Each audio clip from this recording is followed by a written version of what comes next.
अगर आप किसी भी कॉम्पिटिटिव एग्जाम की तैयारी कर रहे हो तो आपके लिए ऑनलाइन बहुत सारा मटेरियल ऑलरेडी अवेलेबल है। लेकिन ये मटेरियल दो तरीके के होते हैं, एक वो जो आपको आपके गोल तक लेकर जाता है और दूसरा वो जो आपको वहीं पर गोल गोल गोल गोल घुमाता रहता है। तो डिपेंड आप पर करता है कि आपको कौन सा मटेरियल चूज करना है। एमएम एकेडमी ऐप ये एक ऐसा प्लेटफॉर्म है जहां पर आपको हाईएस्ट क्वालिटी कंटेंट के जो वीडियोस है वो देखने को मिलेंगे, जहां पर मेरे द्वारा बहुत सारे कोर्सेस आपके लिए लाए जा रहे हैं। जैसे कि मॉडर्न हिस्ट्री का कोर्स ऑलरेडी कंप्लीटली अवेलेबल है, उसी के साथ साथ पॉलिटी का कोर्स चल रहा है, एथिक्स का कोर्स चल रहा है, करंट अफेयर का कोर्स चल रहा है और आने वाले दिनों में और भी सारे कोर्सेज जो है जैसे कि ज्योग्राफी, इकोनॉमी, एनवायरमेंट, बहुत सारे कोर्सेज आपके लिए आने वाले हैं और ये कोर्सेज हाईएस्ट क्वालिटी के रहेंगे जो आपको आपकी प्रिपरेशन में काफी ज्यादा हेल्प करेंगे। तो आप एमएम एकेडमी ऐप को डाउनलोड कीजिए और जो डेमो लेक्चर्स है उन्हें एक बार देखिए। उसी के साथ साथ आपको प्रिपरेशन में हेल्प करने के लिए जो पीडीएफ है वो भी अवेलेबल रहेगी, जहां से आप रिवाइज कर सकते हो, क्योंकि रिवीजन ये बहुत ज्यादा इंपॉर्टेंट होती है। और एमएम एकेडमी ऐप ये पहला प्लेटफॉर्म है जहां पर स्टूडेंट्स के साथ इंडिविजुअली मैं लाइव इंटरेक्ट करता हूं, जहां पर उनके जितने भी डाउट्स होंगे, भले वो एकेडमिक हो या पर्सनल हो, वो सब मैं सॉल्व करता हूं। तो जल्द से जल्द डाउनलोड कीजिए एमएम एकेडमी ऐप और वीडियोस को एंजॉय कीजिए। ये देखिए दोस्तों, का जबरदस्त कोड बोली गई है कि your decision making tool should not be dependent on your temporary happiness. जो आपकी टेम्पररी हैप्पीनेस है वो कब छूमंतर हो जाएगी आपको पता भी नहीं चलेगा। और जो टेम्पररी हैप्पीनेस होती है वो कंफर्ट जोन से आती है। आप अगर आपके कंफर्ट जोन में चले जाओगे तो आपको टेम्पररी खुशी मिल जाएगी, लेकिन जो लॉन्ग टर्म हैप्पीनेस होता है, आपका जो ड्रीम अचीव करने का एक सपना है, वो छूट जाता है। तो इसीलिए आप हमेशा ध्यान में रखिए, जो टेम्पररी हैप्पीनेस है उसके पीछे आप आपकी जो परमानेंट हैप्पीनेस है, आपका जो ड्रीम है, आपका जो गोल है, उसे खोइए मत। आपकी जो डिसीजन मेकिंग टूल है वो टेम्पररी हैप्पीनेस पर डिपेंडेंट नहीं रहना चाहिए। मतलब आप एग्जाम की प्रिपरेशन कर रहे हो, यूपीएससी की प्रिपरेशन कर रहे हो, आपको लग रहा है कि यार छोड़ो ना, यही तो अच्छा चल रहा है, किस लिए उतनी मेहनत करो, ये करो वो करो, इसमें तो ज़बरदस्त मज़ा आ रहा है। लेकिन ये जो मज़ा है ये आपको हमेशा टोचन देते रहेगा, ये आपको हमेशा गिल्ट दिलाता रहेगा कि यार मेरा सपना तो वो था पर मैं अचीव नहीं कर पाया या कर पाई। इसीलिए ध्यान में रखिए कि आपका जो डिसीजन मेकिंग टूल है इतना स्ट्रांग रहना चाहिए कि टेम्पररी हैप्पीनेस आए जाए आपको फर्क नहीं पड़ेगा, लेकिन वो जो चीज़ अचीव करना है उसके पीछे आप डटे रहोगे शिद्दत से। तो आइए आज हम यहाँ पर 24 नवंबर का जो एनालिसिस है वो देखते हैं। आप मुझे फेसबुक और इंस्टाग्राम पर फॉलो कर सकते हो, जो भी मेरे लाइफ में चल रहा है उसे आप देख सकते हो और उसी के साथ साथ आपकी कोई भी क्वेरीज है तो आप मैसेज भी कर सकते हो। जो पीडीएफ है और वीडियो अपडेट्स है उसके लिए आप टेलीग्राम पर फॉलो कर सकते हो, लिंक सभी की डिस्क्रिप्शन में दी हुई है। आइए मैप बेस्ड एक्सरसाइज देखते हैं। तो ये जो कंट्री है ये कंट्री कौन सी है आपको बताना है। तो आपको करना क्या है, वीडियो को पॉज करना है, इस कंट्री के रिगार्डिंग इंफॉर्मेशन लिखना है और फिर वीडियो को रिज्यूम करना है। आइए एक्सप्लेन सेक्शन देखते हैं। एक्सप्लेन सेक्शन में फिर से यहाँ पर जो वैक्सीन है उसके बारे में बात की जा रही है। कितना वैक्सीन के बारे में देखेंगे यार, मतलब एक पायदान पर वैक्सीन का क्या हुआ, दूसरे पायदान पर वैक्सीन का क्या हुआ, तीसरे पायदान पर वैक्सीन का क्या हुआ, चौथे पायदान पर वैक्सीन का क्या हुआ, ये देखते रहेंगे क्या।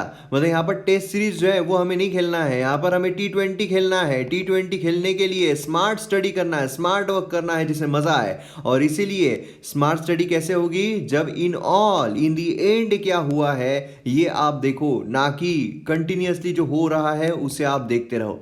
जो यहाँ पर बहुत इंपॉर्टेंट चीज़ ये है कि जो नेगेटिव यील्ड बॉन्ड है ये डिमांड में चल रहे हैं। तो अब ये क्या होता है, देखिए बॉन्ड क्या होते हैं, उसी के साथ साथ जो यील्ड है वो क्या होती है, किस तरीके से कनेक्टेड है, और नेगेटिव यील्ड रहने के बावजूद ये डिमांड में क्यों है। तो ये सारे पर्सपेक्टिव हम यहाँ पर देखने वाले हैं, इकोनॉमिक पर्सपेक्टिव से देखने वाले हैं। काफ़ी इंटरेस्टिंग, काफ़ी इंपॉर्टेंट, तो मज़ा आ जाएगा। ये जो है टीम बिडेन रिसेंट स्टेटमेंट्स, इससे यूएस अप्रोच कैसा होगा इंडिया को, ये भी वही है कि भैया यहाँ पर ये हुआ है, वहाँ पर वो हुआ है, यहाँ पर ये हुआ है, अभी इतना चला है, अभी बच्चा जो इतना चला है, अभी बच्चा इतना चला है। इस तरीके से चीज़ें जो है वो हमारे लिए इंपॉर्टेंट नहीं है। अब एडिटोरियल पेज और आइडियाज़ पेज हम देखते हैं। तो एडिटोरियल पेज में हमारे लिए एक भी एडिटोरियल जो है वो कुछ खास नहीं है, हमारे एग्जाम पर्सपेक्टिव से इंपॉर्टेंट नहीं है। यहाँ पर भी वैक्सीन जो है उसके बारे में बात की जा रही है, ये भी हमारे लिए इंपॉर्टेंट नहीं है ना। तो यहाँ पर पीएम इमरान खान जो है ये भी हमारे लिए इंपॉर्टेंट नहीं है। तो अगर आप देखोगे तो ये वाला जो एडिटोरियल पेज है हमारे लिए इंपॉर्टेंट नहीं है। अगर हम आइडियाज़ पेज देखते हैं तो यहाँ पर सी राजा मोहन जो है, मतलब इतने टाइम से मैं आपको बता रहा हूँ लास्ट मतलब आप समझ लीजिए 1-2 हफ्तों से इन्होंने जो हमारा एशिया का श्रीलंका उसको छोड़ा ही नहीं। मतलब श्रीलंका को ही पकड़ कर बैठे थे कि मतलब ये है वो है, लेकिन अब जाकर उन्होंने अच्छा आर्टिकल जो है वो लिखा है जो हम यहाँ पर हमारे एग्जाम पर्सपेक्टिव से काफ़ी इंपॉर्टेंट है।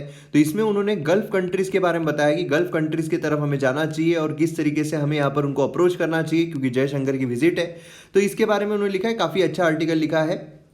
ये वाला जो है फिर से वो बार्बरिज्म जो है उसके बारे में बात की जा रही है। जो बार्बरिज्म हमने देखा था ना काफ़ी पहले, बार्बरिज्म मतलब ऐसा हो गया हो कि जैसे वो होता है ना, एक टिप्पणी दे दी किसी ने, बार्बरिज्म बोल दिया, जुडिशियल बार्बरिज्म, और उस पर यहाँ पर जो चर्चा है वो हो रही है, चर्चाएं आर्टिकल के थ्रू हो रही है। मतलब ये कमाल की चीज़ हो गई है। तो यहाँ पर उसके अगेंस्ट में, उसके फेवर में इस तरीके से चर्चा, मतलब वार्तालाप जो बोलते हैं ना कि वार्तालाप होता है, जो न्यूज़ चैनल पर हम डिबेट देखते हैं, तो डिबेट आर्टिकल्स के थ्रू हो रही है। तो इस तरह की चीज़ें हमें देखनी है। और फिर भी न्यूज़ आर्टिकल की कंपैरिजन काफ़ी अच्छा है, एटलीस्ट पॉइंट्स तो रख रहे हैं। तो यहाँ पर कुछ पॉइंट्स रखे गए हैं कि हमारा जुडिशरी जो है वो किस तरीके से काम कर रहा है, किस तरीके से किया है, लेकिन फिर भी हमने ऑलरेडी देखा हुआ है जुडिशियल बार्बरिज्म।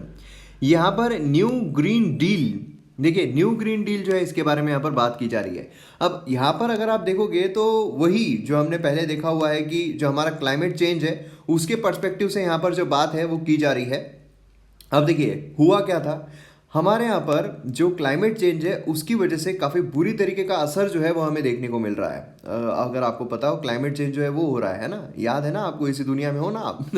तो क्लाइमेट चेंज जो है वो होने की वजह से हुआ क्या है कि हमारे यहाँ पर बहुत ज़्यादा जो प्रॉब्लम्स है वो क्रिएट हो रहे हैं। मतलब एनवायरमेंटल प्रॉब्लम अगर हम बोले, जैसे कि फ्लड जो है वो ज़्यादा बढ़ गए हैं, है ना, बिहार में, आसाम में। उसी के साथ साथ जो साइक्लोन्स है, एम्पियन बोलिए, निसर्ग बोलिए, लोकस स्वैम्स जो है वो हमें देखने को मिल रहे हैं, फॉरेस्ट फायर जो है वो हमें देखने को मिले हैं। तो मतलब क्लाइमेट चेंज जो है काफ़ी बुरी तरीके का असर कर रहा है। अब क्लाइमेट चेंज को बचाने के लिए हमें यहाँ पर बहुत सारी चीज़ों को करने की ज़रूरत है। हमें जो कार्बन इमिशन है उसको कम करने की ज़रूरत है ना।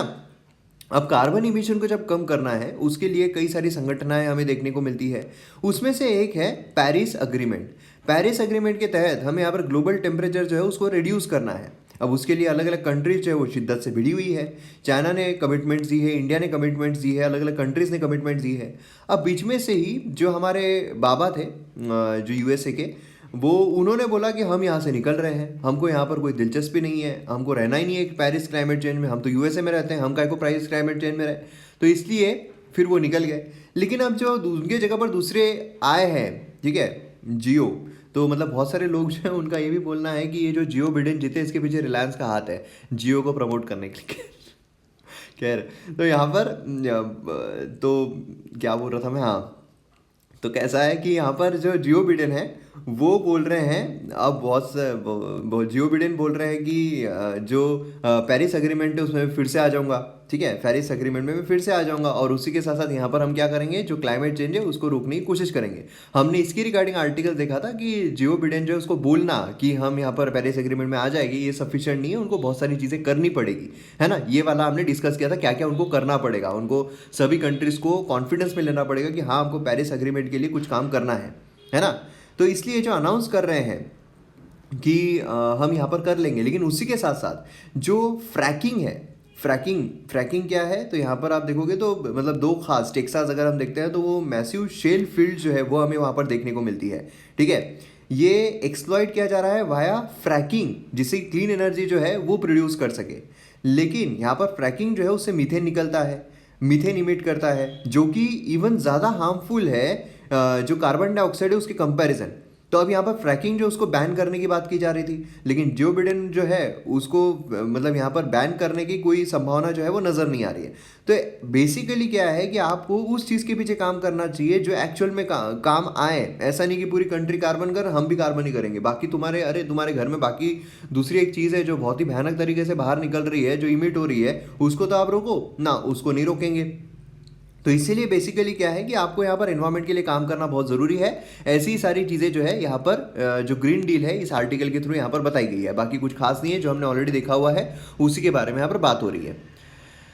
तो यहाँ पर MM Academy ऐप को अगर आपने अब तक डाउनलोड नहीं किया है तो जल्द से जल्द कीजिए। मेरे द्वारा बहुत सारे कोर्सेज लाए जा रहे हैं, जैसे कि आप मॉडर्न हिस्ट्री का कोर्स देख सकते हो, पूरी तरीके से कंप्लीटेड है। पॉलिटी का कोर्स देख सकते हो, पूरी तरीके से कंप्लीट हो चुका है। जी हाँ, पूरी तरीके से कंप्लीट हो चुका है। एंशिएंट हिस्ट्री में 2 ही लेक्चर बचे हैं, बुद्धिज्म एंड जैनिज्म, वो भी अभी हो जाएंगे। ज्योग्राफी अगर आप देखो तो वो चल रहा है। जियोमॉर्फोलॉजी कंप्लीट हो चुका है। ओशनोग्राफी की शुरुआत जो है वो होने जा रही है। उसी के साथ साथ एथिक्स का कोर्स जो है वो भी अभी खत्म होने के कगार पर है। तो बहुत सारे कोर्सेस और भी आने वाले हैं, जैसे कि इकोनॉमी का कोर्स आने वाला है, एनवायरमेंट का कोर्स आने वाला है, डिजास्टर मैनेजमेंट कोर्स आने वाला है। तो मजा आ जाएगा आप सभी को। डाउनलोड कीजिए MM Academy ऐप, और उसी के साथ साथ PDF सारी चीजें आपको मिलती है। तो आप अगर MM Academy ऐप डाउनलोड करते हो, आप कोई भी सेक्शन में जाओगे, वहां पर आप डेमो लेक्चर जो है वो भी देख सकते हो। उसी के साथ साथ आपको अगर पसंद आता है तो आप प्रोफाइल में जाकर आपको अपग्रेड टू प्रो जो है ये दिखाई देगा। अपग्रेड टू प्रो पर अगर आप जाते हो तो फिर उसके बाद आपको जो पेमेंट ऑप्शन है वो पूछेगा। कम से कम प्राइजेस में आप सब्सक्रिप्शन ले सकते हो। एक बार अगर आपने सब्सक्रिप्शन ले लिया तो वो सभी सब्जेक्ट्स के लिए है, मतलब ऐसा नहीं कि पर्टिकुलर सब्जेक्ट के लिए है, सभी सब्जेक्ट्स के लिए। क्योंकि जो प्राइस है वो देखकर बहुत सारे लोग कंफ्यूज हो जाते हैं और मुझे मैसेज करते हैं कि सर ये एक ही सब्जेक्ट के लिए है क्या, या सभी के लिए है? तो ये सभी के लिए है, ठीक है। सारे सब्जेक्ट जितने भी वीडियोस आए हुए हैं या फिर आने वाले हैं, सभी सब्जेक्ट्स को आप वहां पर देख सकते हो जब तक आपका सब्सक्रिप्शन है। तो इसलिए जल्द से जल्द डाउनलोड कीजिए MM Academy ऐप और वीडियोस को एंजॉय कीजिए। आइए यहाँ पर हम जानने की कोशिश करते हैं कि why China negative yield bond are in demand. तो यहाँ पर हम बेसिकली देखने के वाले हैं कि बॉन्ड क्या होते हैं। बॉन्ड मतलब जेम्स बॉन्ड नहीं, उसी के साथ साथ यील्ड जो है ये क्या होता है, यील्ड और बॉन्ड में क्या कनेक्शन है, और नेगेटिव यील्ड जो है ये क्या होता है, और नेगेटिव यील्ड इतना डिमांड में क्यों चल रहा है। तो काफी इंटरेस्टिंग चीजें हैं, चलिए शुरू करते हैं।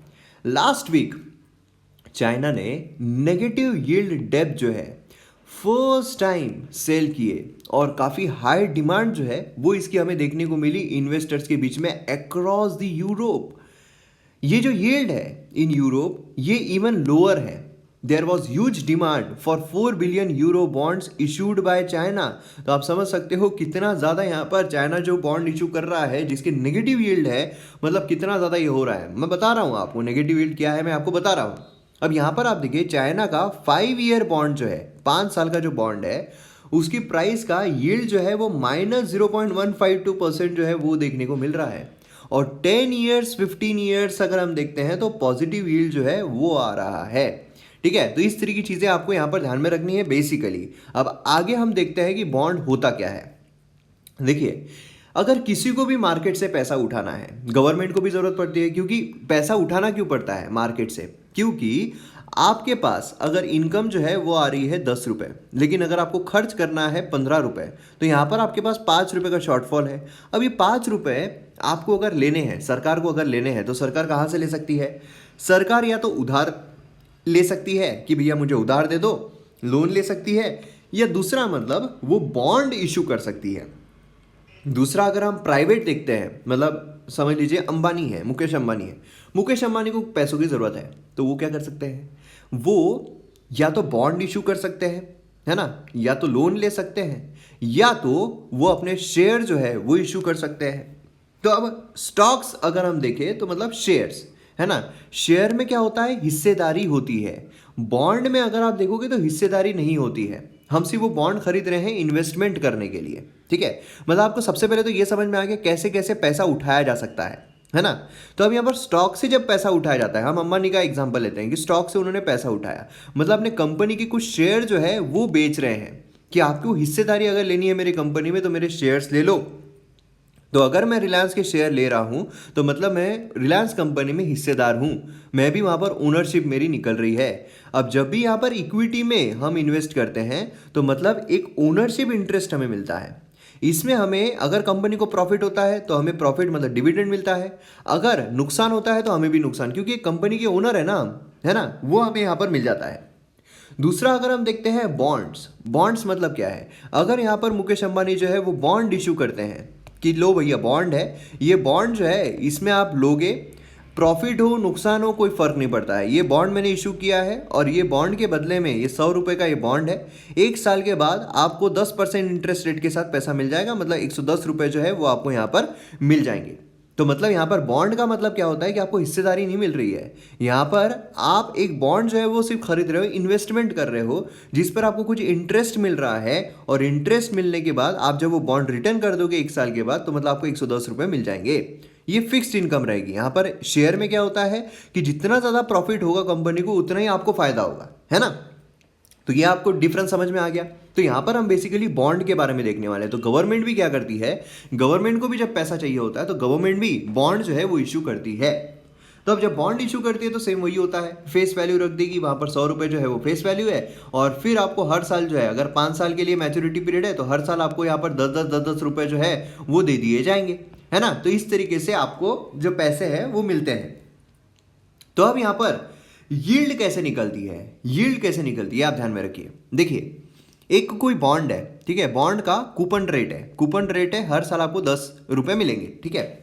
मतलब कैसा है कि एक बॉन्ड है जिसकी फेस वैल्यू है 100 रुपीज़, और उसमें समझ लीजिए कि 5 कूपन है 5 साल के, ठीक है। हर साल आपको 10-10 रुपये जो है वो मिलेंगे। आपको कूपन देना है, 10 रुपये आपको मिल जाएगा, कूपन देना है 10 रुपये आपको मिलेगा, 10 कूपन देना है 10 रुपये आपको मिल जाएगा। फिर इन दी एंड आपको कितने मिलेंगे, 150 रुपये जो है वो मिल जाएंगे, ठीक है। तो अब यहाँ पर ये जो कूपन रेट होता है, अक्षय कुमार जो है उसने यहाँ पर क्या किया, उसने यहाँ पर बॉन्ड जो है वो परचेस कर लिया, ठीक है। अब क्या हुआ कि यहाँ पर सरकार का बॉन्ड है ना, मतलब सरकार का जब बॉन्ड है तो यहाँ पर सरकार किस तरीके से फंक्शन कर रही है उस पर निर्भर करेगा कि उसकी डिमांड इंक्रीज हो रही है, डिक्रीज हो रही है, बराबर है। मतलब क्या है कि कोई भी कंपनी है, रिलायंस कंपनी है, उसके बॉन्ड की जो चाह रहेगी लोगों में वो कैसा रहेगी कि अगर कंपनी बहुत अच्छा परफॉर्म कर रही है तो चलो यार बॉन्ड लेते हैं, बॉन्ड लेते हैं, बॉन्ड लेते हैं। अगर यहाँ पर कंपनी अच्छा परफॉर्म नहीं कर रही तो छोड़ो यार, कोई मतलब नहीं है। तो अब गवर्नमेंट अच्छा फंक्शन कर रही है या नहीं कर रही है कैसे पता चलता है, कंट्री कैसा फंक्शन कर रही है, ओवरऑल कंट्री कैसा फंक्शन कर रही है। अगर हमारी जीडीपी इंक्रीज होती जा रही है, मतलब यहाँ पर क्या है कि हाँ जो गवर्नमेंट है वो अच्छा फंक्शन कर रही है। अगर हमारी कंट्री अगर नेगेटिव ग्रोथ रेट दिखा रही है तो मतलब अच्छा फंक्शन नहीं कर रही है ना। लेकिन दूसरी ये भी चीज होती है कि जो गवर्नमेंट वाली सिक्योरिटीज होती है, गवर्नमेंट वाले बॉन्ड होते हैं, ये ज्यादा सेफ होते हैं, ये ज्यादा सेफ होते हैं। मतलब कि आपको कुछ भी हो जाए यहाँ पर पैसा जो है वो मिलेगा ही मिलेगा। और जो कॉर्पोरेट वाले होते हैं ये सेफ नहीं होते हैं, ठीक है, ये इतने ज्यादा सेफ नहीं होते। कंपनी डूब गई तो बोलेंगे नहीं भैया हमको देना ही नहीं आपको पैसे, क्या कर लोगे कर लो, ऐसा हमें देखने को मिलता है। इसीलिए क्या होता है कि जब भी अनसर्टेनिटी आती है, जब भी कोई प्रॉब्लम्स क्रिएट होते हैं, उस टाइम पर ज्यादा डिमांड जो है वो गवर्नमेंट बॉन्ड्स की बढ़ जाती है इन्वेस्टर्स के बीच में कि भैया हम गवर्नमेंट इसमें इन्वेस्ट करेंगे क्योंकि वो सेफ है, कुछ भी हो जाए तो हमको पैसा तो मिलना ही है ना। ऐसा हमें यहाँ पर देखने को मिलता है। तो अब यील्ड क्या है, देखिए यहाँ पर क्या है कि 100 रुपये का एक बॉन्ड है। हम यहाँ पर एक हाइपोथेटिकल एग्जांपल लेते हैं, 100 रुपये का बॉन्ड है, आपको 1 साल के बाद 10 रुपये जो है वो मिलने वाले हैं, ठीक है। 1 साल के बाद 10 रुपये मिलने वाले हैं, मतलब टोटल आपको 110 रुपये जो है वो मिल जाएंगे। अब क्या हुआ कि जो बॉन्ड की डिमांड है ये इंक्रीज हो गई, गवर्नमेंट अच्छा फंक्शन कर रही है, या फिर जो बाकी कॉर्पोरेट सेक्टर है वो खराब परफॉर्म कर रहे हैं, जिसकी वजह से अनसर्टेनिटी बहुत बढ़ गई है कि यहाँ पर लॉकडाउन फिर से लगाया जाएगा क्या, ये हो जाएगा क्या, वो हो जाएगा क्या। तो गवर्नमेंट बॉन्ड में इन्वेस्ट करते हैं, भैया गवर्नमेंट बॉन्ड में इन्वेस्ट करते हैं हम, और कम से कम फायदा रहेगा। तब ये जब हुआ तो यहाँ पर क्या हुआ, अक्षय कुमार जो है उसको ऐसा लगा कि यार मैं यहाँ पर यूएसए वाला नहीं दूसरे वाले गवर्नमेंट बॉन्ड में इन्वेस्ट करता हूँ, ठीक है। तो ये जो 100 रुपये वाला इसके पास है, इसने बोला मेरे को बेचना है, लेकिन डिमांड तो इस भी बॉन्ड की है। तो यहाँ पर ये जो है ये बोल रहा है मेरे को दो, मेरे को दो, मेरे को दो, मेरे को दो। इसने बोला भैया मैं 102 रुपये में दूंगा, तो इसने 102 रुपये में खरीद लिया। अब जब 102 रुपये में खरीदा, इसको पैसे मिलेंगे कितने, मिलेंगे तो 110 ही ना, मिलेंगे कितने, मिलेंगे 110 ही। मतलब पहले जो अक्षय कुमार को 10 रुपये मिल रहे थे, इसको कितने मिल रहे हैं, 8 रुपये मिल रहे हैं। मतलब यहाँ पर जो यील्ड रेट है वो कम हुआ या ज्यादा हुआ, कम हो गया। समझ में आपको, यही यील्ड रेट होता है, ठीक है, यही क्या होता है, यील्ड रेट होता है। फिर इसने क्या किया, इसने बोला ये बहुत ही ज्यादा कर रहा था, मुझे बॉन्ड दो, मुझे बॉन्ड दो, मुझे बॉन्ड दो, मुझे बॉन्ड दो। तो इसने बोला ले ले ले ले ले भैया ले ले, लेकिन मैं 104 रुपये में बेचूंगा, ठीक है, 104 रुपये में खरीद लिया। लेकिन इसको इन दी एंड मिलेंगे कितने, 110 ही रुपये तो मिलेंगे। मतलब अब यहाँ पर 6 रुपया हो गया यील्ड, है ना। मैं आपको एक हाइपोथेटिकल एग्जांपल बता रहा हूँ, इसको लिटरल मत लीजिएगा, मैं सिर्फ आपको समझा रहा हूँ किस तरीके से होता है। एक्चुअल में थोड़ी अलग चीज होती है, लेकिन समझाने के लिए ये बराबर एग्जांपल है, ठीक है। तो अब आपको समझ में आ गया यील्ड क्या होता है। और यील्ड जो है वो डिक्रीज कब होती है, जब प्राइजेस जो है वो इंक्रीज हो जाए।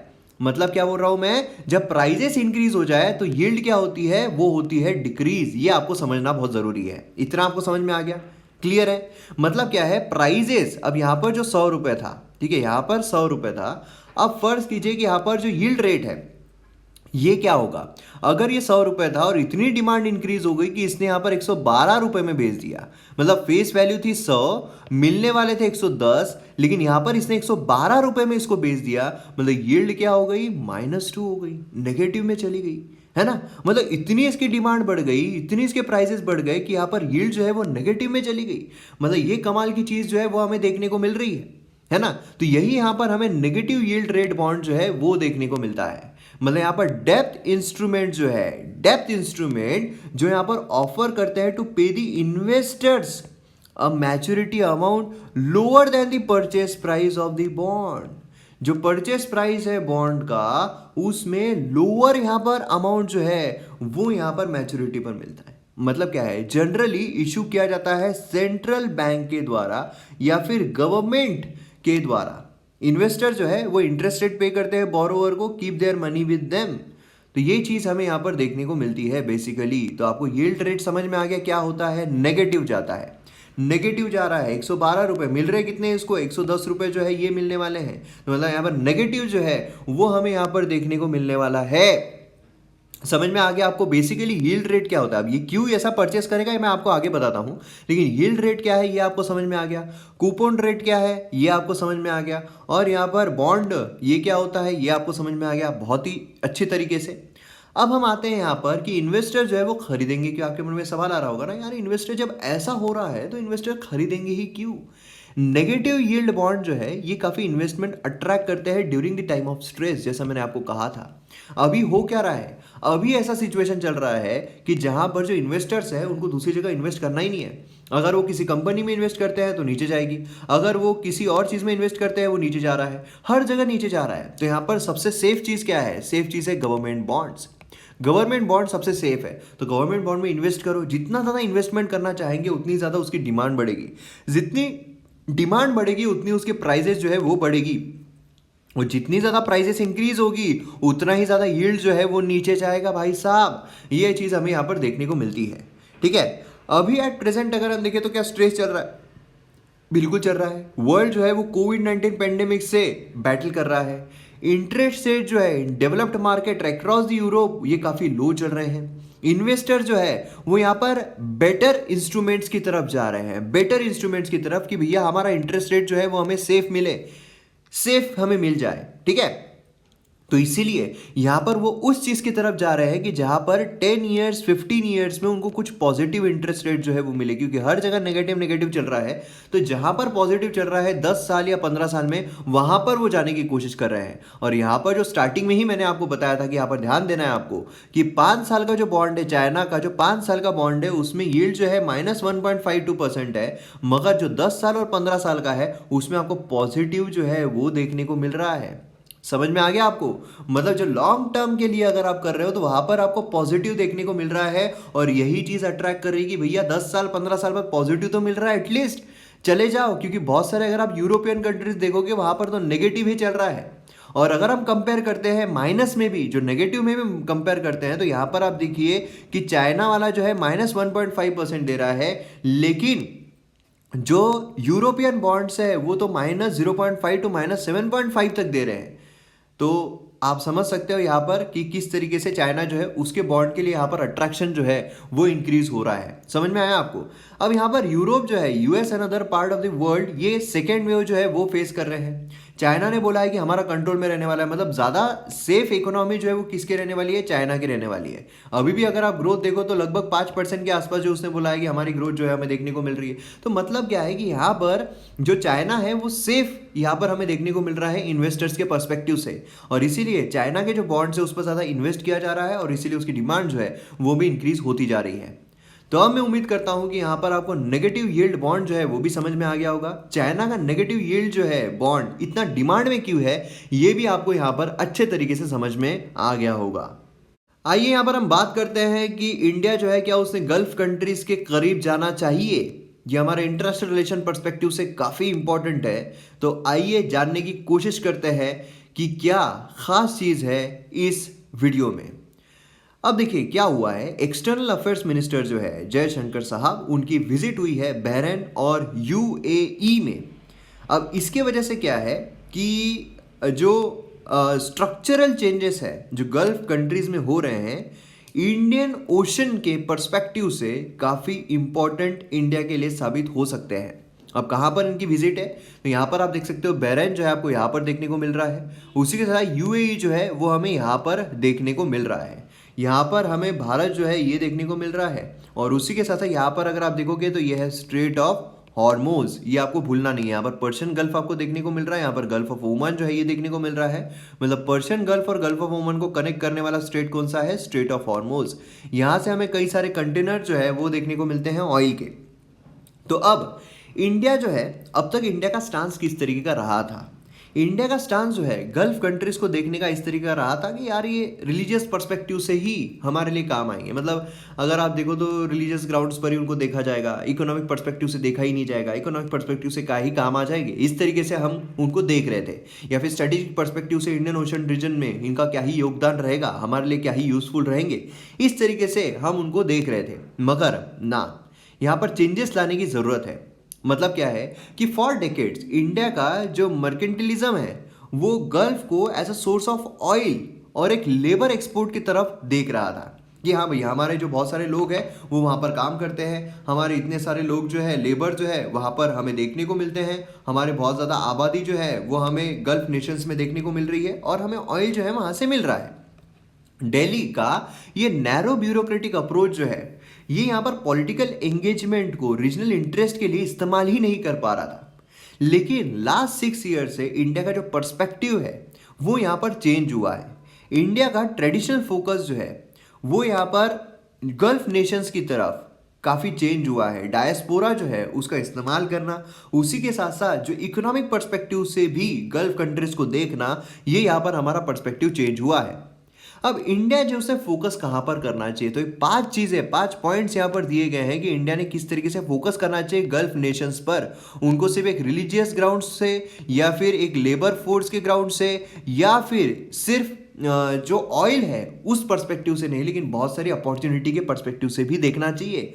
हमें गल्फ नेशन के साथ एक अच्छा रिलेशन अगर मेंटेन करते हैं तो क्या क्या हम हासिल कर सकते हैं, ये हम यहाँ पर 5 पॉइंट से समझने वाले हैं। फर्स्ट जो हमें देखने को मिलता है वो ये है कि इमीडिएट नीड है कि इंडिया का जो इंटरेस्ट है पोस्ट पैंडेमिक टर्बुलेंस में वो यहाँ पर इवॉल्व होना चाहिए। मतलब कि जो हमारा पेंडेमिक चल रहा है उसके बाद हमारा जो इंटरेस्ट है वो यहाँ पर सही तरीके से गल्फ कंट्रीज के साथ बैठना चाहिए। क्यों? क्योंकि जो इकोनॉमिक स्टेबिलिटी है वो काफ़ी ज़रूरी है, और अगर रीजन्स के इकोनॉमिक स्टेबिलिटी को थ्रेट होता है तो फिर प्रॉब्लम जो है वो क्रिएट हो सकते हैं फॉरेन लेबर्स के लिए भी, सभी के लिए। अगर आप देखोगे तो हाल ही में जो गल्फ नेशन में जो भी एम्प्लॉयड थे, इंडियंस एम्प्लॉयड थे, उनको वापस सेंड कर दिया गया था, अनएम्प्लॉयड हो गए थे। तो यहाँ पर बहुत इंपॉर्टेंट है कि अगर हमारे रिलेशन अच्छे रहते हैं तो फिर हम यहाँ पर बहुत सारी चीज़ें जो है वो कर सकते हैं। यूएई जो है वो अकेला 3 मिलियन इंडियन को यहाँ पर देख रहा है। इंडिया जो है उनकी वर्किंग कंडीशन को इम्प्रूव करना, लार्ज लेबर फोर्स के, है ना, 8 मिलियन के आसपास हमें देखने को मिलते हैं गल्फ में। तो ये यहाँ पर चीज़ जो है काफ़ी इंपॉर्टेंट हो जाती है। किस पर्सपेक्टिव से? तो जो लेबर्स वहाँ पर काम कर रहे हैं उस पर्सपेक्टिव से हमें यहाँ पर रिलेशन जो है उनको यहाँ पर सही तरीके से जो मोल्ड है वो करना ज़रूरी है। सेकेंड चीज जिस पर फोकस करना चाहिए वो ये है कि on the new and long term possibilities of economic cooperation with the gulf. मतलब यहाँ पर जो ऑयल है उसके बियॉन्ड हमें जाने की ज़रूरत है। ऑयल में अगर हम घुटते रह जाओगे तो मज़ा नहीं आएगा, इसके बियॉन्ड हमें जाने की ज़रूरत है, और इसके लिए गल्फ का कोऑपरेशन बहुत ज़रूरी है।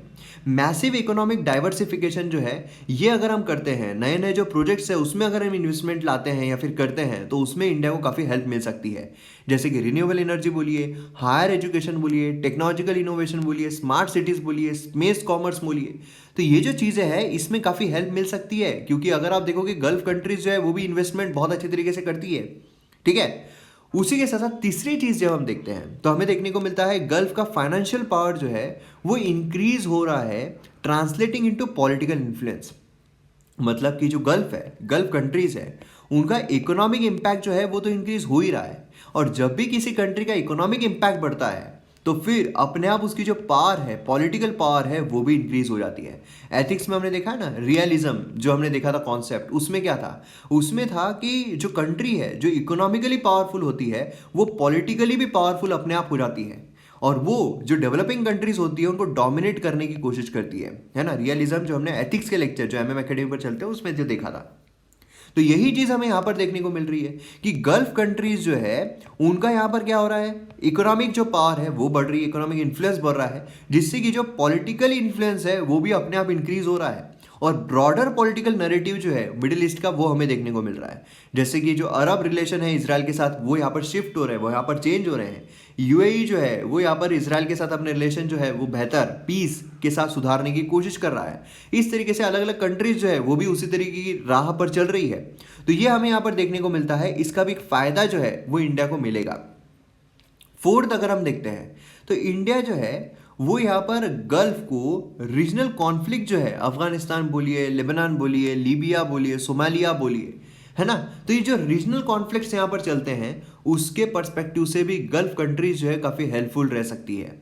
अब यहाँ पर एक कॉन्सेप्ट आता है खलीजी कैपिटल्स। खलीजी कैपिटल मतलब क्या है, जो गल्फ का कैपिटल होता है, गल्फ कंट्रीज जो उनका जो कैपिटल होता है, गल्फ कंट्रीज जो उनका जो बिजनेस पॉइंट ऑफ व्यू होता है ना, ये यहाँ पर अगर आप देखोगे तो सेवरल वेज से काफी इंपॉर्टेंट साबित हो सकता है। Gulf today delivers economic and security assistance जो उसके फ्रेंडली स्टेट्स है, मतलब किस तरीके से, तो जो फ्रेंडली स्टेट्स है उनको पोर्ट्स बिल्डअप करके देना, इंफ्रास्ट्रक्चर खड़ा करना, मिलिट्री बेस एक्वायर करना, है ना, तो ये चीजें हमें यहाँ पर देखने को मिलती है। तो अगर हम गल्फ कंट्रीज के करीब जाते हैं, अगर आप गल्फ कंट्रीज के साथ अच्छा रिलेशन मेंटेन करते हैं, तो हमें भी इस तरीके का असिस्टेंस जो है वो गल्फ कंट्रीज की तरफ से मिल सकता है।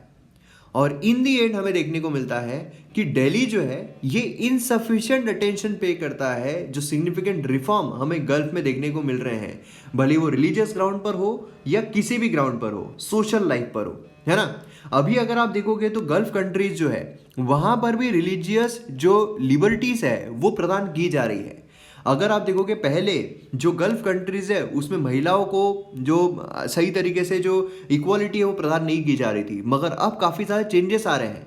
मतलब जो रिफॉर्म्स है, लेबर रिफॉर्म्स है, वो भी कई ज़्यादा लिए जा रहे हैं, जिससे कि जो लेबर्स है उनको भी ज़्यादा सहूलत मिले। जैसे कि अगर आप देखोगे तो रिफॉर्म्स में डीक्रिमिनलाइजेशन ऑफ अल्कोहल यूज है, permission of cohabitation among unmarried couples, criminalization of honour crime against women, है ना। तो इस तरीके से काफ़ी ज़्यादा रिफॉर्म्स जो है वो यहाँ पर गल्फ कंट्रीज़ के द्वारा लिए जा रहे हैं, जिससे कि बेनिफिट जो है वो इंडियंस उठा सकते हैं, इंडियंस को मिल सकता है। तो ये भी काफ़ी इंपॉर्टेंट है। रिलीजियस फ्रीडम, है ना, यहाँ पर टॉलरेंस जो है, यहाँ पर काफ़ी ज़्यादा इंपॉर्टेंट चीज़ें जो है वो हमें देखने को मिल सकती है।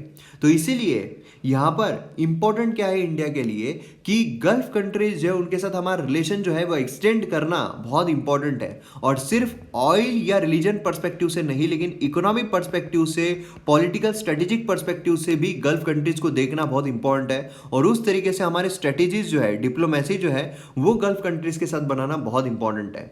और इसीलिए गल्फ कंट्रीज को देखकर हमारे तरफ से ये होना चाहिए, आ जाए वे हवाओं में उठा के ले चलो, तू ही तो मेरा दोस्त है ना, इस तरह की चीज़ें यहाँ पर होनी चाहिए। तो मैं उम्मीद करता हूँ कि आपको एक अच्छा आउटलुक मिला होगा किस तरीके से हम यहाँ पर जो इंडिया है गल्फ कंट्रीज के क्लोज जाने से इंडिया को फायदा मिल सकता है। तो आइए यहाँ पर न्यूज़पेपर में नजर डाल देते हैं। तो यहाँ पर फ्रंट पेज अगर हम देखते हैं तो एक भी न्यूज़ हमारे लिए इंपॉर्टेंट नहीं है। यहाँ पर आप देखोगे केरला का हमने देखा था, है ना, केरला ने क्या किया था, जो सोशल मीडिया है उस पर अगर आप कुछ कर देते हो, है ना, जो मतलब कुछ प्रॉब्लमेटिक चीज़ें कर देते हो, उसको जेल टर्म जो है वो देने की बात की जा रही थी, लेकिन काफ़ी विरोध हो रहा था, जिसके तहत यहाँ पर जो केरला है उसने यहाँ पर वो सोशल मीडिया लॉ को थोड़ा होल्ड कर दिया। तो ये हमें यहाँ पर देखने को मिल रहा है। तो देखिए यहाँ पर ये भी होता है, ऐसी काफ़ी सारी चीज़ें जो है वो हमें देखने को मिलती है कि प्रेशर की वजह से ऐसी चीज़ें हो जाती है। नेक्स्ट अगर हम देखते हैं तो यहाँ पर जो लव जिहाद है वो भी काफ़ी सुर्खियों में चल रहा है। तो देखिए क्या है कि ये यूपीएससी मेंस के तहत पूछना ये एक्सपेक्ट तो नहीं किया जा सकता है, मगर फिर भी यूपीएससी का जिस तरीके से अभी ट्रेंड चल रहा है, काफ़ी कंट्रोवर्शियल क्वेश्चंस जो है वो भी आ जाते हैं। आपने देखा होगा मेंस में काफ़ी कंट्रोवर्शियल क्वेश्चंस आ रहे हैं, तो इस पर्सपेक्टिव से आपको इसके बारे में भी पता रहना ज़रूरी है और हमने ऑलरेडी कवर किया हुआ है। उसी के साथ साथ अगर आप देखोगे तो जो इसके तहत जो भी लॉज एंड रेगुलेशंस, इसके बारे में भी आपको पूछा जा सकता है एग्जाम में। और फिर अगर हम बैंक लाइसेंस फॉर कॉर्पोरेट देखते हैं तो ये हमने ऑलरेडी कल के ही लेक्चर में कवर किया हुआ है, डिटेल में मैंने सारी चीज़ें आपको बताई है। और बाकी अगर आप देखो तो बाकी तो कुछ भी हमारे एग्जाम पर्सपेक्टिव से इंपॉर्टेंट नहीं है। फिर उसके बाद अगर हम नेक्स्ट पेज पर जाते हैं तो यहाँ पर जो लोकल न्यूज़ है वो हमें देखने को मिल रही है, जो बिल्कुल भी इम्पोर्टेंट नहीं है। यहाँ पर कस्टडी जो है वो बढ़ा दी गई है उमर खालिद के लिए। तो इसके बारे में आपको यूपीए जो है उसके बारे में पता रहना चाहिए। यूपीए, यूएपीए यूएपीए, ठीक है, unlawful activities and prevention act, उसके बारे में आपको पता रहना चाहिए, ठीक है। तो वो हमने ऑलरेडी कवर किया है, तो उस पर आप फिर से एक बार नज़र डाल लीजिएगा। फिर उसके बाद सिटी न्यूज़ आ रही है, इसमें भी हमारे लिए कुछ इतना इंपॉर्टेंट चीज़ जो है वो नज़र नहीं आ रही है। यहाँ पर आप देखोगे तो रशियाज ब्रिक चेयरमैनशिप इन 2020, तो ये जो है ये हमें टोटल ब्रिक्स के बारे में देखने को मिल रहा है। तो ब्रिक्स के बारे में आपको पता है, Brazil, Russia, India, China and south Africa. South Africa ने लेट यहाँ पर ये किया था, ज्वाइन किया था। तो ये जो है इसके रिगार्डिंग में हमने कवर किया हुआ है, तो ये भी इम्पॉर्टेंट हो जाता है। फिर उसके बाद यहाँ पर गवर्नमेंट एंड पॉलिटिक्स देखते हैं, तो पॉलिटिक्स ही चल रहा है यहाँ पर, गवर्नमेंट के रिलेटेड कुछ चीज़ें हमें देखने को नहीं मिल रही, पूरा पॉलिटिक्स ही है। फिर उसके बाद एक्सप्लेन सेक्शन जो है वो हमने ऑलरेडी देखा हुआ है, और उसी के साथ साथ यहाँ पर अगर आप देखोगे तो जो बाकी एक्सप्लेन सेक्शन है वो हमने ऑलरेडी कवर किया हुआ है। उसी के साथ एडिटोरियल पेज, आइडियाज पेज भी हमने देखा। वर्ल्ड की अगर हम बात करते हैं तो यहाँ पर हमें देखने को मिलता है कि Israel PM to flee to Saudi meets crown prince यहाँ पर। तो अभी हमने जो बात की है, गल्फ कंट्रीज इजराइल के साथ काफ़ी फ्रेंडली रिलेशन जो है मेंटेन करने की कोशिश कर रही है, तो उसी के बारे में यहाँ पर बात की जा रही है। तो अभी जा रहे हैं, जिससे कि काफ़ी अलग अलग चीज़ें, अलग अलग सिनारियो जो है वो यहाँ पर हो सकता है। अब देखिए क्या क्या वहाँ पर बातें हुई, किस तरह की बातें हो रही है, एक एक चीज़ हमारे लिए जानना जरूरी नहीं है। In the end international relation Indian perspective से क्या इंपॉर्टेंट है वो हमारे लिए इंपॉर्टेंट होता है, ठीक है। तो इसलिए क्या है, फालतू की टाइम आप वेस्ट मत करते जाओ, नहीं तो क्या है आपको बहुत सारी चीज़ ऐसी मिल जाएगी कि छोटे छोटे जो मतलब 2 मिनट का वीडियो जो खत्म हो सकता है वो चल सकता है 1 घंटे तक, है ना। तो उसमें मतलब नहीं है, वो ज़बरदस्ती खींचा जा रहा है ना। कोई मतलब कोई कारणोंवश, कोई मजबूरन ज़बरदस्ती वीडियो को 1 घंटे तक खींचा जा रहा है, मतलब नहीं है उसमें। उसी के साथ चाइना जो है worries about potential instability in Afghanistan after US pull out more troops. तो यहाँ पर आप देख सकते हो कि इंस्टेबिलिटी जो अफगानिस्तान में, क्योंकि यहाँ पर बट ऑब्वियसली यूएसए जो है वो ज़्यादा ट्रूप्स वहाँ से निकाल रहा है। अब वो भी हमने यहाँ पर कवर किया हुआ था, जो पीस डील है। अगर आपने को नहीं पता है इसके बारे में तो आप सीधा सर्च कर सकते हो कि USA Afghanistan peace deal by Mayur Mogre, ये आप सर्च करोगे तो बहुत सारे टॉपिक्स है यार, हमने ऑलरेडी कवर किए हुए हैं, तो वो आप देख सकते हो। उसमें मैंने पूरा अफगानिस्तान में क्यों ट्रूप्स रखे गए हैं वहाँ से लेकर सारी चीज़ें मैंने एक्सप्लेन की हुई है, तो वो आप देख सकते हो। बाकी अगर हम इकोनॉमी सेक्शन देखते हैं तो उसमें भी ऐसी कुछ खास न्यूज़ जो है वो हमें नज़र नहीं आ रही है। सेबी के बारे में आपको पता रहना चाहिए, ठीक है। सेबी जो है उसकी न्यूज़ कंटिन्यूसली वो न्यूज़ में रहता है। एनबीएफसी जो है शेयर्स राइज अप टू 18%, तो क्यों हुए हैं ये भी हमें पता है ना। जब भी कोई छोटी मोटी चीज़ उसके फेवर में आ जाती है तो प्राइस शेयर बढ़ जाते हैं, अगर कम ये हो जाता है तो चल जाते हैं। बाकी अगर हम स्पोर्ट्स देखते हैं तो उसमें भी कुछ खास न्यूज़ नज़र नहीं आ रही। तो आज अगर हम देखें तो हमें आर्टिकल्स थोड़े कम नज़र आए हैं इंडियन एक्सप्रेस में, लेकिन फिर भी जितने भी आए हैं काफ़ी इंपॉर्टेंट और इंटरेस्टिंग रहे हैं, जिससे कि कंसेप्चुअल तरीके से मतलब स्टैटिक पोर्शन को ध्यान में रखते हुए मैं आपके सामने लाने की कोशिश की है। तो मैं उम्मीद करता हूँ आपको वीडियो पसंद आया होगा, और अगर पसंद आया तो आप शेयर ज़रूर कीजिए। तो मिलते हैं हम अगले वीडियो में। जय हिंद।